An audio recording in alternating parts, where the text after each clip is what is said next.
Assalamualaikum warahmatullahi wabarakatuh.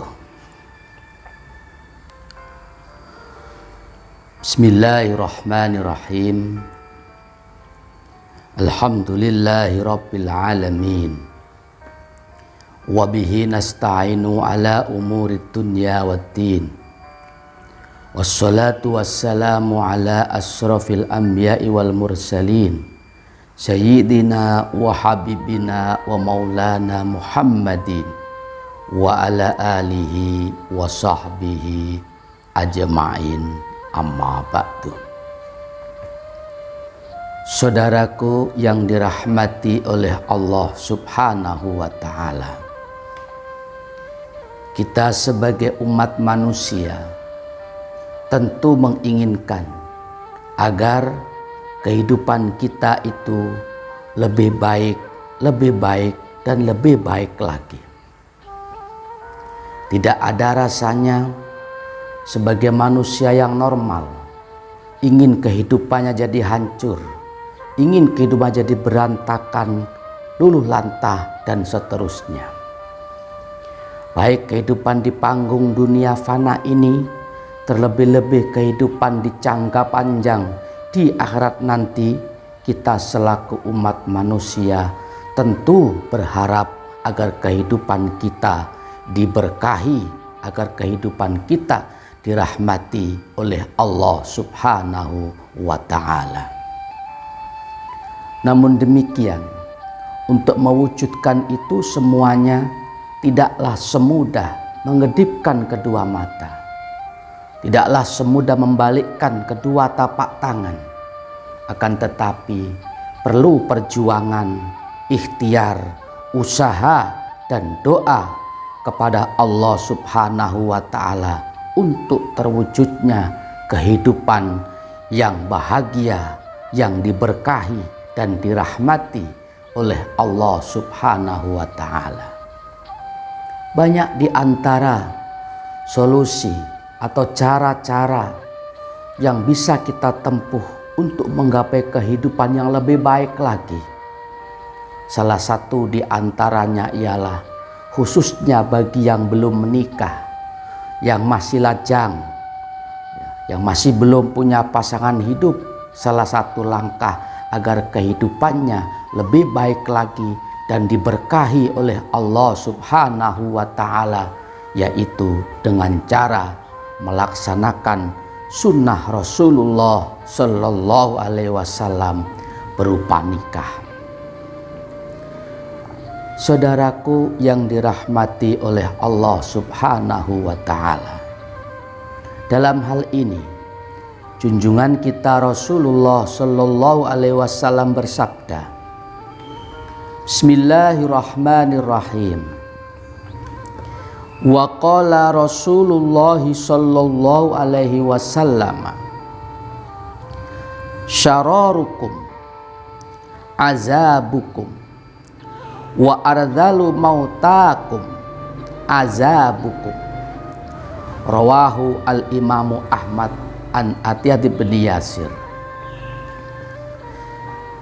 Wa qala, bersabda Rasulullah sallallahu alaihi wasallam, sararukum, seburuk-buruk kalian semuanya, azabukum, yaitu tidak menikahnya kalian semuanya atau membujangnya kalian semuanya.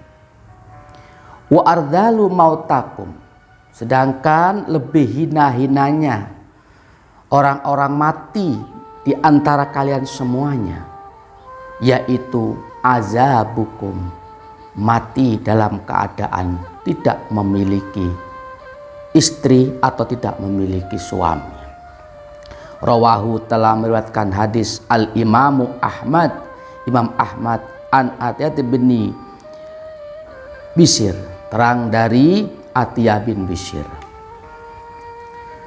Dalam penjelasan ini, junjungan kita Rasulullah Sallallahu Alaihi Wasallam memberikan suatu petunjuk bahwasanya sejelek-jelek di antara kita semuanya adalah yaitu orang yang tidak mau menikah atau membujang. Jangan dikira kita itu lebih suka membujang, misalkan tidak mau menikah, ya, entah itu apa alasannya, padahal dia juga normal, dia juga memiliki biaya hidup, memiliki harta materi misalkan, tetapi enggan untuk melaksanakan sebuah pernikahan. Malah jangan sampai terjadi benci terhadap nikah. Apa itu nikah? Banyak tanggung jawab, banyak kewajiban, banyak beban, bikin ribet, bikin repot. Jadi otak puyeng misalkan.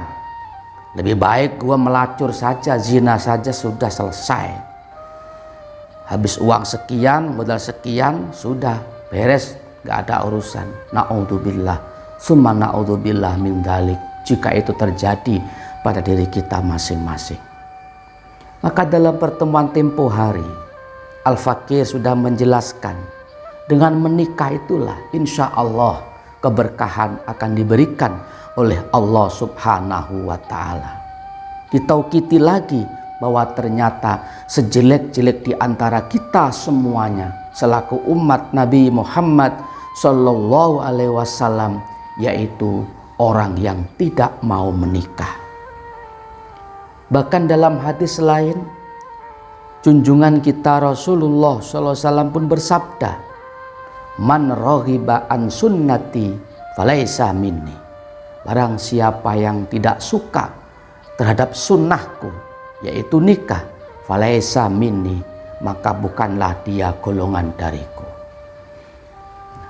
Dengan demikian, ditekankan dan sangat disunnahkan bagi kita selaku umat Rasulullah Shallallahu Alaihi Wasallam, jika memang sudah memenuhi syarat, jika memang sudah mampu, maka selayaknya disegerakan untuk melaksanakan sunnah Rasulullah Shallallahu Alaihi Wasallam berupa nikah, agar kita terlepas daripada hadis Rasulullah Shallallahu Alaihi Wasallam bahwa sejelek-jelek di antara kita adalah yaitu orang yang tidak mau menikah.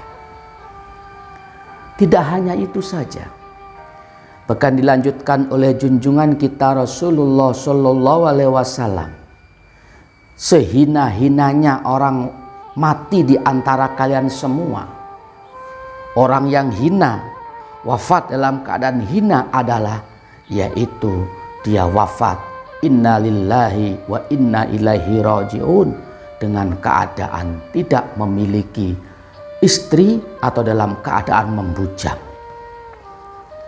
Tentu kita tidak ingin kehidupan kita itu menjadi jelek. Tentu pun juga tidak ingin kita wafat dalam keadaan wafat yang tidak baik. Tentu kita menginginkan kehidupan hidup di dunia ini baik-baik saja, diberkahi oleh Allah Subhanahu wa Ta'ala, pun juga setelah kita nanti dipanggil oleh Allah Subhanahu wa Ta'ala tidak masuk kategori daripada sejelek-jelek kita semuanya, yaitu yang wafat kembali kepada Allah Subhanahu wa Ta'ala dalam keadaan tidak menikah.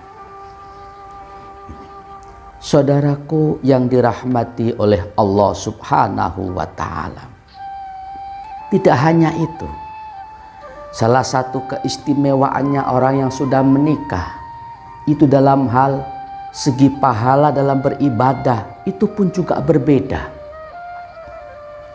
Jadi jangan merasa berat atau takut, waduh nanti kalau nikah bagaimana saya menafkahinya. Padahal sudah mampu, sudah punya kerjaan, masih takut saja. Tidak usah khawatir bahwa setelah pernikahan insya Allah ada jalan. Dan perlu kita ketahui bahwasannya harta atau materi yang kita berikan kepada istri kita, kepada anak-anak kita misalkan, berupa nafkah wajib dari kita selaku seorang suami misalkan, itu termasuk salah satu sedekah yang paling baik di sisi Allah Subhanahu wa ta'ala. Jadi tidak ada yang sia-sia semuanya. Kemudian dalam hal beribadah, ini pun juga berbeda. Perbedaannya apa? Mari sama-sama kita lanjutkan. Bismillahirrahmanirrahim. Wa qala Rasulullah sallallahu alaihi wasallam,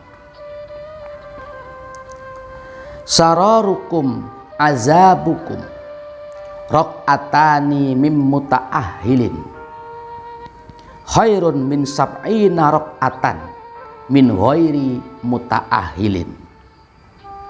Rawahu Ibnu Addi an Abi Hurairah radhiyallahu taala anhu. Wa qala, bersabda Rasulullah sallallahu alaihi wasallam, sararukum, seburuk-buruk atau sejelek-jeleknya kalian semuanya, azabukum, yaitu membujangnya atau tidak menikahnya kalian semuanya. Rok'atani, 2 rakaat dalam sholat, maksudnya rok'atani, 2 rakaat mim muta'ahhilin, dari seorang yang sudah punya istri, khairun, itu lebih baik, min sab'ina, dari 70 rakaatan, rakaatnya, min ghairi muta'ahhilin, dari orang yang masih membujang atau orang yang belum beristri. Rawahu, telah meriwayatkan hadis Ibnu Addi, sahabat Ibnu Addi, an Abi Hurairah, terang dari sahabat Abi Hurairah radhiyallahu taala anhu. Junjungan kita Rasulullah sallallahu alaihi wasallam menjelaskan, sebagaimana hadis pertama tadi, seburuk-buruk di antara kalian adalah yaitu yang tidak mau menikah atau membujang. Di samping itu pula, salah satu keberkahan yang Allah berikan kepada kita selaku umat Nabi Muhammad sallallahu alaihi wasallam ketika ia sudah menikah. Apa? Ketika ia beribadah kepada Allah. Rok'atani, 2 rakaat. Rok'atani, 2 rakaat mim muta'ahhilin, dari orang yang sudah punya istri, berkeluarga, itu lebih baik daripada 70 rakaat dari seorang yang masih membujang atau tidak mau menikah. Ini sebuah keistimewaan khusus yang diberikan oleh Allah Subhanahu wa ta'ala kepada seseorang yang telah menikah. Apa perbedaan pahala ketika kita melaksanakan ibadah sholat? Bagaimana tidak, 2 rakaat bagi orang yang sudah menikah saja itu lebih baik daripada 70 rakaat bagi orang yang belum menikah. Subhanallah walhamdulillah wala ilaha illallah wa allahu akbar. Ini merupakan sebuah targhib, dorongan dari junjungan kita Rasulullah sallallahu alaihi wasallam, khususnya bagi yang masih belum menikah. Jangan sesekali takut dengan pernikahan, apalagi takut tanggung jawab. Ingat, dalam pernikahan jelas memang ada tanggung jawab menafkahi, jelas memang ada tanggung jawab memberikan pendidikan kepada istrinya, kepada anaknya. Akan tetapi satu yang pasti, itu semua tidak sia-sia, dicatat dan bernilai ibadah di sisi Allah Subhanahu wa ta'ala. Dengan demikian, insya Allah kehidupan kita akan lebih baik, dan lebih baik lagi. Ya pasti tentunya orang hidup itu tidak akan lepas daripada yang namanya ujian. Apalagi dalam rumah tangga, pasti entah itu kecil, entah itu besar, tadi sengaja ataupun tidak, itu pasti semuanya mengalami yang namanya ujian. Tinggal kita bagaimana menerima ujian tersebut, tinggal kita bagaimana mensikapinya itu semua. Jikalau kita sikapi dengan tabah, dengan sabar, dengan tulus, dengan ikhlas karena Allah Subhanahu wa ta'ala, mempertahankan keluarganya supaya tidak hancur, ya, diterima dengan baik, diterima dengan tulus ikhlas semuanya, insya Allah keluarga kita akan dijadikan oleh Allah Subhanahu wa ta'ala, dijadikan keluarga yang sakinah, mawaddah, warahmah, insya Allah. Saudaraku yang dirahmati oleh Allah Subhanahu wa ta'ala, sedikit yang Al-Fakir dapat sampaikan. Namun demikian, mudah-mudahan menjadi support, menjadi penyemangat, terutama bagi saudaraku yang belum menikah, yang sudah mampu, sudah mapan, sudah ada calon, untuk mensegerakan sunnah Rasulullah Shallallahu Alaihi Wasallam berupa nikah, agar supaya kehidupannya diberkahi oleh Allah Subhanahu wa ta'ala. Amin amin ya rabbal alamin. Terima kasih atas perhatiannya. Mohon maaf apabila ada salah dan kurangnya. Wallahul muwafiq ila aqwamit thoriq. Assalamualaikum warahmatullahi wabarakatuh.